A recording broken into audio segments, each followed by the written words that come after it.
to before we actually turn it over to you to really drive the discussion. We want to keep this interactive, very fluid, and no holds barred. So feel free to ask away about anything and everything you think would be of interest to understand where this space is going. This is going to be very exciting. So first, Marcus, do you want to begin? Yes, if the mic works. Am I on? Can you hear me good? I look after our customers for Ripple, so I look after banks and payment companies adopting Ripple worldwide, and I work with the leadership team in San Francisco, heading up our work in EMEA in particular. Okay, great. Dan, go ahead. I'm Dan Thurber. I'm the CTO of block.one and founder of the 3 most used blockchains, BitShare, Steam, and most recently EOS.io. So. Oh boy. I'm Kevin Hobbs. I'm the CEO of the Vanbench Group. I'm much different than these 3 guys here. We're blockchain agnostic, and we've worked with actually all of these guys' technology in one way or another. We build applications for the user that anybody can use on whichever blockchain that they decide to choose. Joseph Lubin, one of the founders of the Ethereum platform. A year into that project, I started a company called Consensus to essentially continue the vision of the Ethereum platform. At Consensus, we're currently 1,100 people in about 35 countries. We have a product focus where we build a lot of infrastructure and network business models and core components. We do enterprise, government, central bank consulting. We do a lot of educational work, and we do various capital markets activities. All right, we've got an active audience, it looks like, here too, so that's going to make it even more fun. Yeah, where to begin? So, you guys all gave pretty brief introductions. I guess it'd be interesting for me, I think, to hear, and maybe the audience to hear, what things are you most excited about on your respective platforms that you guys are working on today? What things that you're most interested in, that you think are the most innovative or impactful? Or maybe even, what is the greatest misunderstanding about, say Ripple or EOS, or a particular platform? Yeah, there's 2 questions there, but yes, I'll kick off. I think the most important reality is that this is really in production. So at Ripple, we are transacting for banks and payment companies across 40 countries now, and that will grow significantly by year end. It's blockchain tech, it's DLT tech. We also have a cryptocurrency XRP in the equation. We have created a banking scheme, which we call RippleNet, which is kind of a version of the old SWIFT of the 21st century. I've been working with banks now for the past 4 years, and that's how we've kind of come out of the lab into reality. So we are a real payments company. We're transacting today, we'll transact tomorrow. It's an open network. It has all of the components of the blockchain theory set or the design set, and it's real. And I think when I go to conferences, often people talk about the potential and maybe, and it's all kind of nascent. It's going to happen at some time in the future, but it's happening now. It's real. It's my Ripple message. is the blockchain of today. Yes, and the future too. Pleasure today. Great, Dan, go ahead. The thing I'm most excited about is seeing blockchain applied to all businesses, not just financial businesses, not just things with tokens. EOS.io is being used for everything from email to games to social media to the next generation decentralized exchanges. Particularly the bridge of blockchain from just being a technology to something that is seamlessly integrated, so people don't know they're using the blockchain. And I think that's the real future of the technology. Is it's a back-end thing that businesses are going to adopt because it fundamentally changes the security. It's as big or bigger than going from internet without encrypted connections to the new one. It's so fundamental that businesses that don't upgrade in the next 10 years will probably be deemed negligent. It doesn't matter if you're Twitter or Facebook or whatnot. The technology fundamentally secures things. And it's also going to completely change how we deal with legal documents, identity, and how we get consent from our users. So those are the things that we try to do with EOS.io, is make sure that when you're interacting with the blockchain, you know what you're signing and that you're not spoofed into signing something. It's not just a bunch of bits in a ledger somewhere, but it's actually real meaningful legal agreements that enable communities to cooperate in new ways. Okay. do you want to go next, or should we let Joe and you can back clean up, or? I can talk on that. Go ahead. I guess I can echo some of the things that Daniel's talking about. We've been in this space since 2013. We work with over 100 companies in this space to help them grow. Most of these guys' companies, we help them in the early stages. And what we learned is that there wasn't going to be one solution that was going to solve everything. So we started building platforms that would work on multiple solutions to drive that adoption of the technology. I mean, if you look at the internet, in 1991, the first website was launched. In 1994, the first search engine was launched. And in 1997, Amazon had over 1 million users.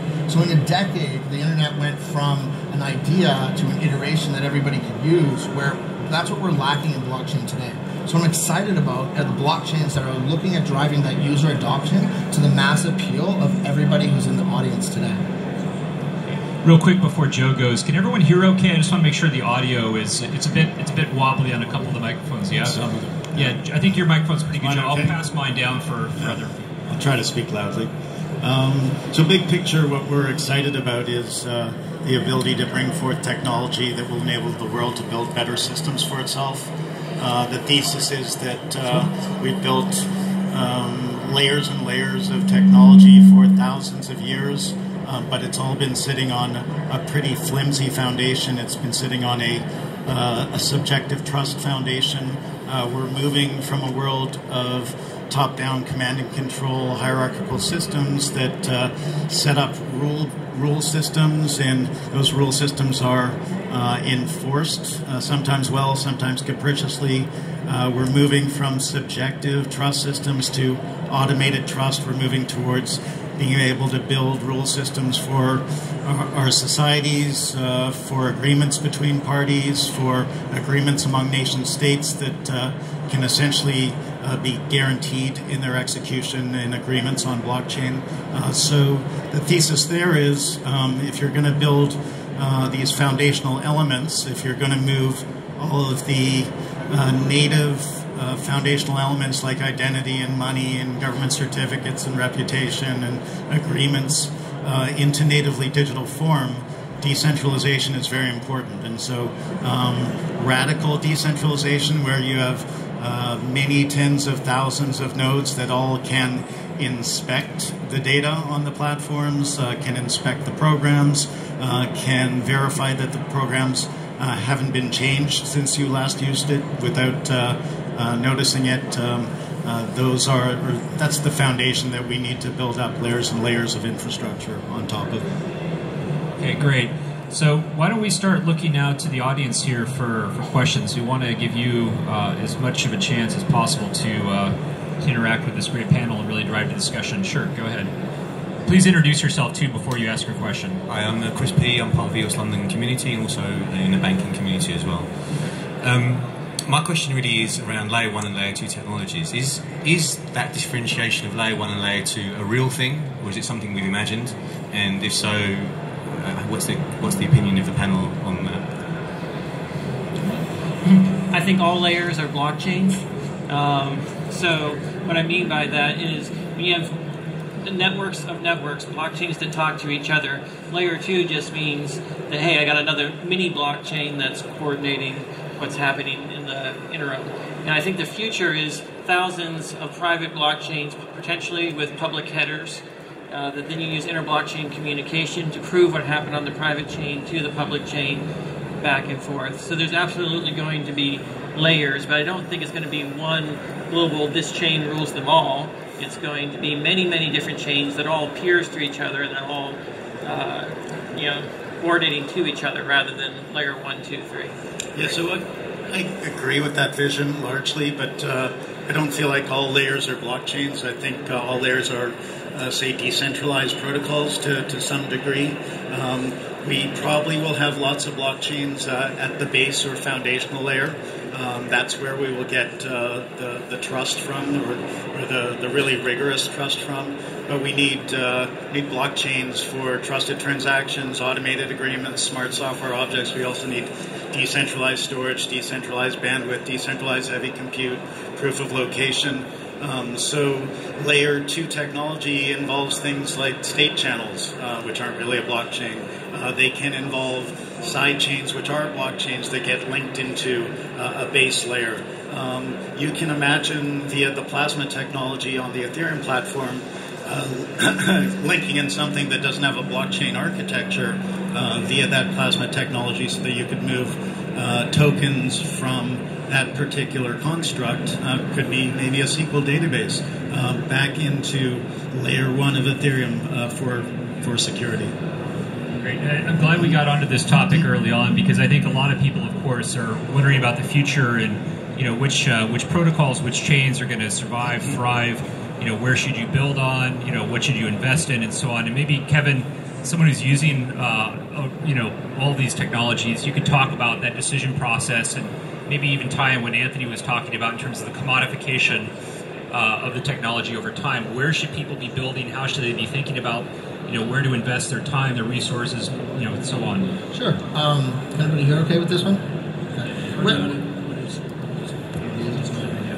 So when we try to work with our clients and our customers, we try to build out a solution for them that's going to solve the problem that they have. And it might be an EOS, it might be an Ethereum, it might be a Bitcoin-based blockchain, depending on what they have. And talking a little bit just about the interoperability of blockchain, which is what they're kind of talking about, I have a little bit of a different opinion, because when it comes to the energy spend and consensus mechanisms in many different blockchains, it's really hard to kind of get them to coexist together into one atmosphere so that they can work cross-chain or multi-chain in whatever universe for identity or peer-to-peer transactions or legally binding contracts. And we've done a lot of research on this with many different blockchains, all of theirs included, to find out that you're not going to really have one blockchain, private or permission, that's going to work. You need to kind of build a solution that's specific to the problem. And when it comes to layer 1 or layer 2, you can build applications that will work on top of all of these blockchains as a layer 2 solution to talk to them in one efficient manner. And we've actually done this and proven this out with our product Etherparty. So whether it's a state channel or a side chain, what we're seeing is more movability with dApps and applications that can work with multiple blockchains in that fashion. Yeah, does it work okay? Yep. Good. From the outset, we've been looking at the cross-border payment problems. So Ripple is focused entirely on making the cross-border payments experience immediate, much better than it is today. To do that, very quickly, we hit this problem that you cannot put the world on a blockchain.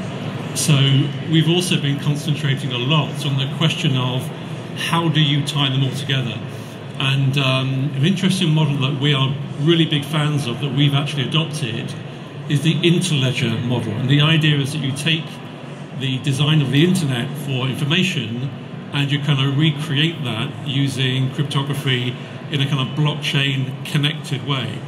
And that's kind of the bedrock of how we connect up banks and payment companies worldwide.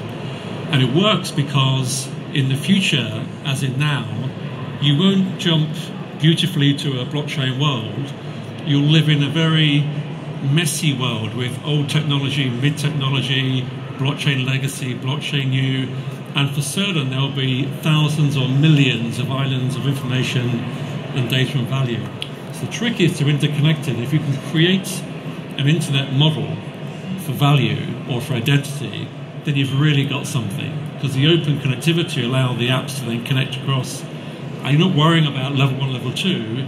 You've got a genuinely interconnected world. So that's kind of where we're focusing. Great. Let's turn it back over to the audience here now. Who has a question for the panel? There's one over there in the... Yep. Please introduce yourself. Hi, I'm Rob from EOS Detroit. So there's a lot of confusion in the industry about the meaning of decentralization and how we quantify it. I'm wondering what you guys think are characteristics of meaningful decentralization and why we strive for that as an industry. Great question. Who wants to take it? Dan? I'll go ahead and take it. So the idea with decentralization is really about accountability, auditability. It's about making sure that the data is public so that everyone has complete access to the data to verify it. You can think of a radio station that broadcasts all the transactions to the entire world. Everyone's got a copy. Everyone can come to a consensus on what it is. The challenge with all of these systems is how do you determine what gets to go on the air?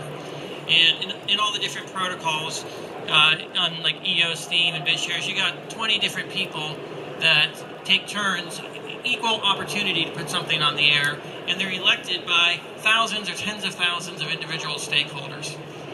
In proof-of-work like systems, you've got 2 or 3 mining pools that are determining what are going on the air, and they're not evenly distributed. One of them might have 30%, the next one will have 20%. They're kind of distributed according to the Pareto principle.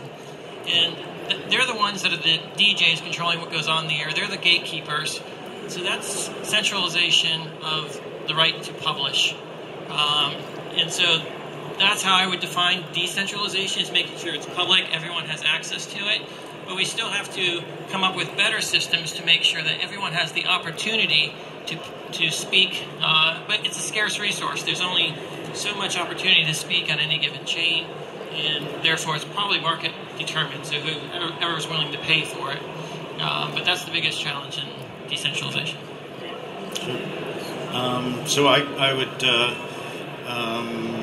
point at permissionless attachment to the network, the ability to become a validator on the network if you chose to, near impossibility for censoring transactions on a network.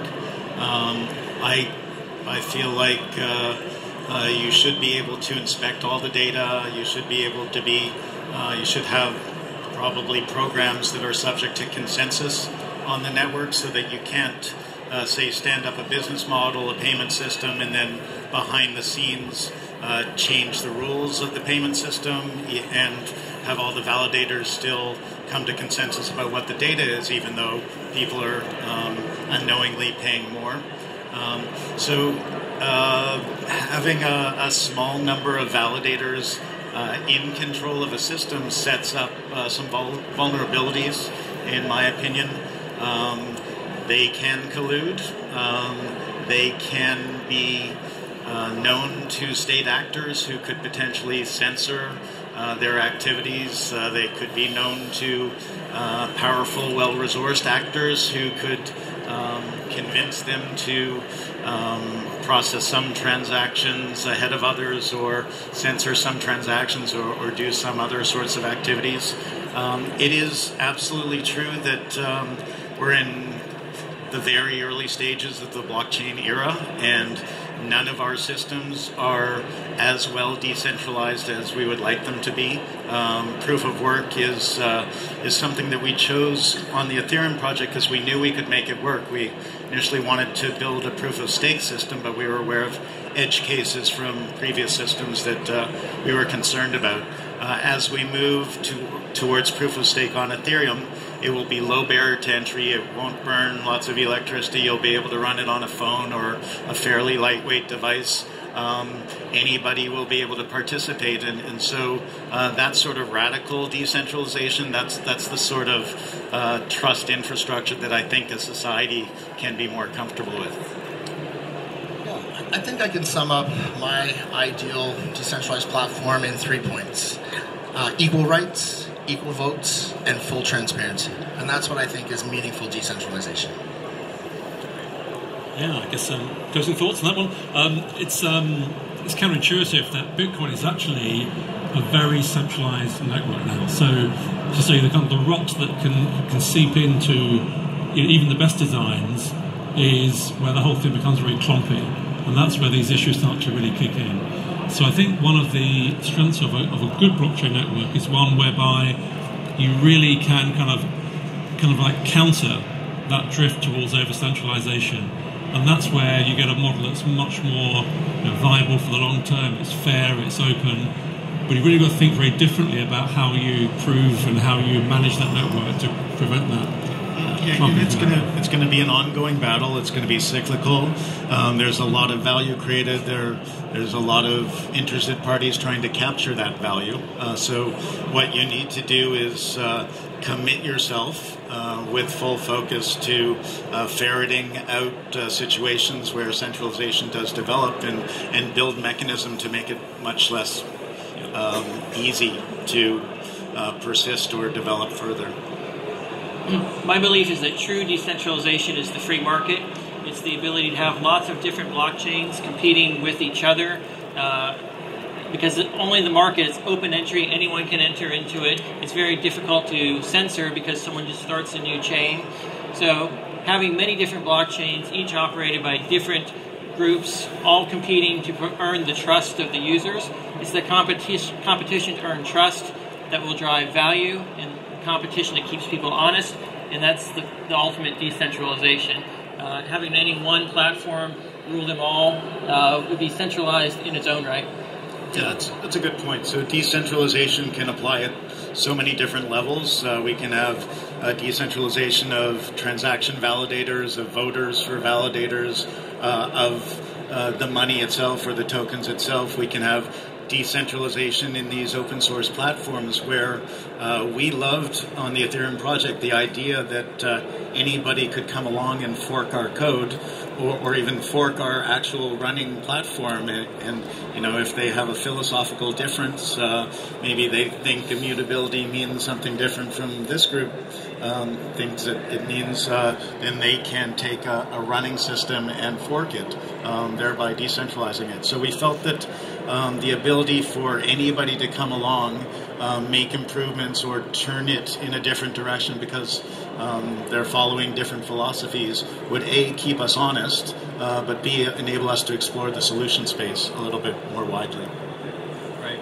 Great. Okay, so let's look back to the audience now. I see a hand up here in the...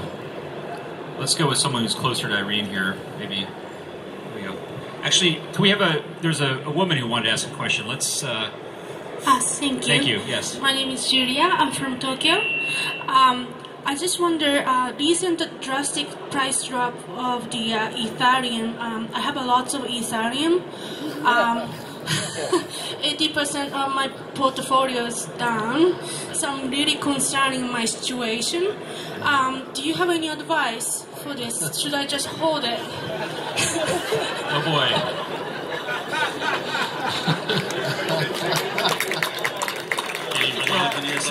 So yeah, I mean, you know, I'm happy to address that. Joe's lawyer here. Exactly. So we prefer not to speak about price. We prefer to focus on building out the technology. It's very early days. We've seen 5 or 6 massive rises and corrections since the start of Bitcoin. We're going to see more of those things. I expect the ecosystem to grow by many orders of magnitude. The one thing you might take solace in is that every time we see one of these massive rises in value coming into the ecosystem, it's not just monetary value, it's technologists and entrepreneurs and attention from many people, maybe not straight Main Street people, but many different actors in society who suddenly find something of interest in the blockchain space. Every time we see one of those surges, it corrects in price, but we still have 10 or 50 times more people in our ecosystem building the fundamental infrastructure for the next surge. Just like we tell our community all the time, if you believe in it, hold it. If you don't, then do what you will with it. That was not financial advice. No, that was not financial advice. But I think if we bring back a little bit, we used to have a barrier to entry in this space, which was very protective of the token economics itself. We removed that barrier to entry in early 2018. I think we need to bring that back into the ecosystem, and then we'll see a lot more stability. Yeah, one thing to think about is the utility. So I think with any digital asset, ultimately, if there is a core value for that asset, a core use of the asset, then you know long term it will do well. And the XRP that Ripple uses is a transaction-centric asset. So the idea is around delivering liquidity across borders. It was created with a purpose. And we feel that assets like XRP, when there really is a value point that's in the real world, it's commercial, it's value add in the wider world than just investing, that gives it great long-term momentum. But it is about the long game, I think. It's about the long game, and it's not about the the fluctuation that you have when these assets are young. They're very young. Sure. So it's definitely about the long game, but in the near term, if you're paying attention to our ecosystem, you will be aware of the exponential growth of the ecosystem. We are about to see a bunch of different projects coming online that we believe will be interesting to somewhat regular consumers. So a project called Civil, which is a platform for sustainable and ethical journalism. It's something that we really need on this planet. And games are just going to be out of control soon. So what you can do for gaming platforms is different than what could be done before. You can have natively digital assets, scarce collectibles. There's one of the standards on Ethereum enables composable tokens, so you can take a bunch of land and a horse and a house and turn that into a single property. You can trade that. We have tokens that are able to move from one game to another, or move to another, or to a platform, basically to trade these different tokens. So all of these technologies are bringing their own layer 2 scalability solutions. So we're going to see thousands of transactions per second and real-time fluid user interfaces. These are available starting now, and these are going to be released throughout this year and into next year. There's Zombie Battleground, Axie Infinity, Gods Unchanged, Crypto Rome, Crypto Horse. It's going to be an explosion, and it's a great space to experiment with this technology. We need to, because for decades, software engineers have been pushing the limits of scalability. Whatever CPU cycles or memory or screen real estate you have, you make use of. And so every time you push those bounds, the developers of the protocols or the technologies know exactly where they need to extend those bounds. And gaming is going to really push us over the next year or so. I think a lot of the challenges in the cryptocurrency space is that so much focus has been on currency, who's going to win to become the next big currency. Bitcoin's really got a lot of adoption there, but all the other blockchains, they need to survive on their utility, and their utility is based upon the capacity of the network to handle things, the number of applications, real-world applications that actually need the tokens to serve a purpose, whether it's accessing CPU or network or memory access. And so the value of the tokens is not going to be so much based upon the money, but the real-world use, the limited resources. It's kind of like real estate on different blockchains. And so don't be looking for massive currency adoption. A lot of these chains are going to be commodities, and there's going to be a lot of competition and a lot of chains all offering similar services. So you really have to look at each chain as its own little micro city, and the value of it is going to be tied to how many businesses want to co-locate on that one chain, and how many businesses can actually co-locate on that chain, and do they actually need the currency of that chain, or do they need something else? But don't look at every token out there as going to be the next Bitcoin or the next currency of the world, because that's a very easy pitfall to make.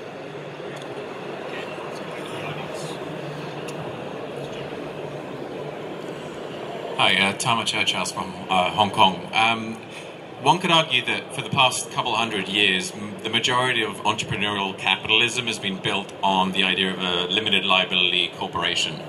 To what extent do you view blockchain as enabling a fundamental pivot away from that to decentralized autonomous collectives, corporations, and to what extent do you view those as potentially posing a threat to traditional LLC type structures?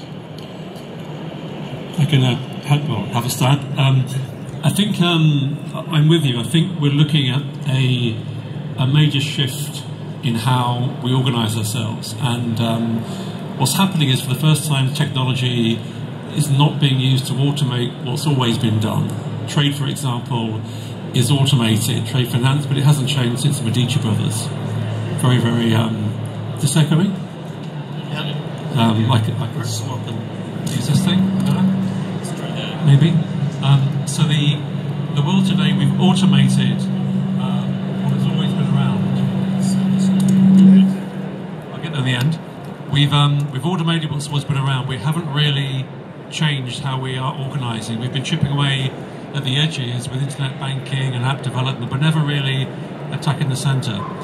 With blockchain technology, you're fundamentally rethinking the concept of actually who is responsible for owning information, for managing data, who is actually driving an economy, and therefore who is the organization. So I think for the first time there's a potential to completely rethink how people work together, and that will also lead to a rethink in what makes up an organization. It's a really exciting development, and I think, like you, it'll play out over the next 20 years. When I originally introduced the concept of a DAC back in 2013, it was a new type of organization that is automating all the business transactions between the parties, where you use the companies or the tokens to transact with the business itself.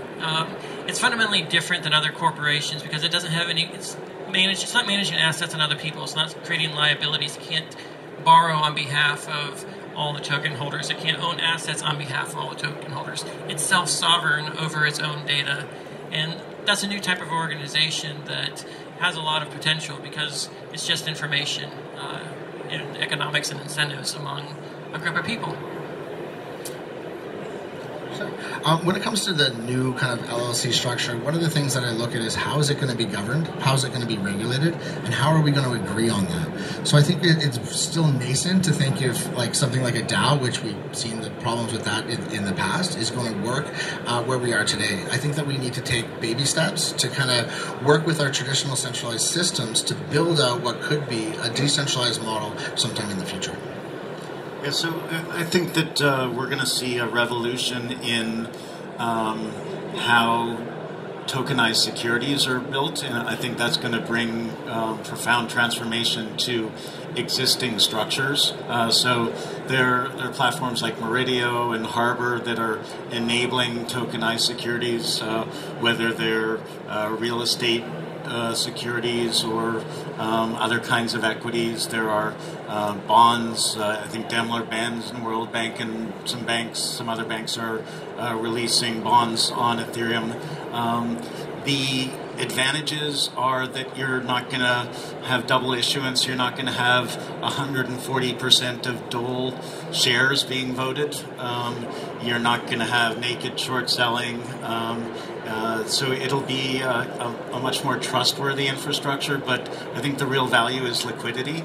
So a lot of these instruments don't trade very fluidly, and so if we can tokenize these things and enable them to trade on different kinds of exchanges, then you won't have that massive illiquidity discount if you're trying to get out of your position. So that's tokens will make all those existing systems better, but consumer utility tokens are a profound new way of organizing for collective behavior, organizing people and companies to deliver services and products. About 3 months ago, Bill Hinman, Director of Corporate Finance of the SEC in the U.S., spoke in San Francisco. He said Ether was not a security, but that wasn't the exciting set of remarks. The exciting set of remarks were that the SEC recognized that you could create this networked business model.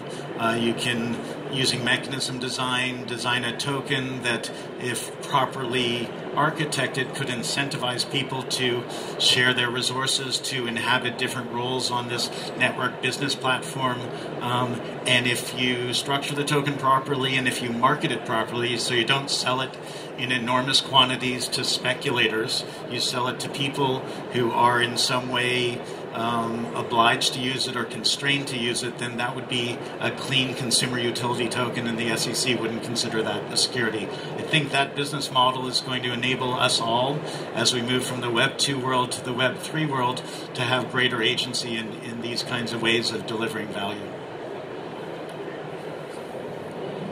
Unfortunately, we're getting close to the end of our time, so we're really going to be looking for a great question at this point. Who's got the question that has not been asked that you're confident in your question? Okay, there's no pressure here. This better be good though.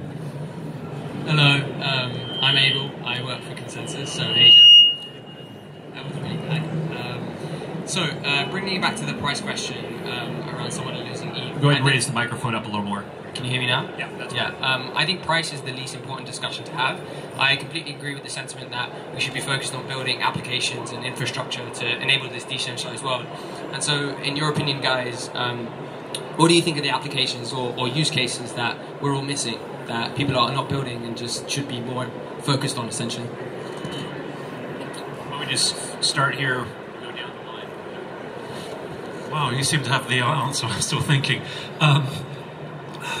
Let me throw a curveball in. I think the important thing is to pick one problem, one insertion point, and do a really good job of delivering your blockchain DLT model to address that problem. So in that respect, I think generally we're pretty well covered. So in our world, it's payments. I know other groups looking at identity, security. I think probably the interesting next step would be to marry this technology with the development of the Internet of Things. The predictions around 50 billion devices connected to the Internet by 2020. It might be 40, might be 60, but a very big number. As you start to combine blockchain tech with robotics, with AI, I think there are some really interesting use cases about how these techs are brought together to affect people, companies, organizations, how we live and how we work. And that's probably where today we're not really focusing, because we're just getting started with kind of the obvious use cases like the payments, identity, etc. So there's probably some more developing on the fringes that we can, I think, probe into. Well, I think the biggest problem is it's a fallacy to think that there's a use case of blockchain technology. If you've got a multi-user website that's already operational today, I don't care what your business is, it can be migrated to a blockchain and your business will benefit from it. So rather than trying to look for something new to apply blockchain to, we should look at everything, every business, every website that you interact with today and ask, why isn't this already on a blockchain? And that's what we're trying to do at block.one, is make sure that we've got everything from the browser to the hardware keys to the back-end application layer suitable to rapidly build all modern websites on blockchain technology. We don't need to go looking for some new business model, some new token model in order to benefit from blockchain technology. The use cases are right in front of us. Yeah, I think it echoes some of that stuff. That's what's really important about blockchain technology, is how it's going to affect our digital processes and infrastructure in the future and make them more secure and efficient. If you look at a token, it's really just a vehicle of information, and what type of information are you going to attach to that to attach to your business? So what I'm looking at is solutions that take into account old sciences like archival science and archival bonds, and how we use that information and those laws to build out larger storage capabilities in blockchain so that we can solve these financial problems on-chain instead of off-chain. So a couple things, not sure their applications, but usability for normal human beings. We need to do a lot of work, a lot of experimentation on enabling people to have self-sovereign identity and wallets that they're comfortable using, and that they can't get into trouble if they've lost their phone or something like that. And we're building that in the form of Uport and MetaMask, and the Gnosis team is putting together wallets and vaults and getting there fairly rapidly, but it's subtle. We can onboard, say, 93% of the population with a whole bunch of hard work, but it's going to take a lot of work to onboard the whole population in the same way that, say, the Apple Computer Company very brilliantly onboarded just an enormous number of people by incrementally teaching them how to use the technology with different releases over the years. One thing that we're working very hard on that's a little bit subtle is the validity of the platforms, the validity of the smart contracts on the platform. So we need formal verifiability. We need to use something called pure functional languages and tools like Mithril that we're building and others to enable the platforms on which we're going to base every aspect of our society on over the coming decades. We need formal proofs that these things are work. Formal proofs are basically like or pure functional languages are basically like executable mathematics, and you can really prove that within a certain domain, in a certain range, these things are known to function in a certain way. We need that at the smart contract or the application layer as well. Hello? Great. Well, unfortunately, that is all the time we have for this amazing panel. Please join me in thanking our incredible panelists for sharing their thoughts on the future of blockchain technology.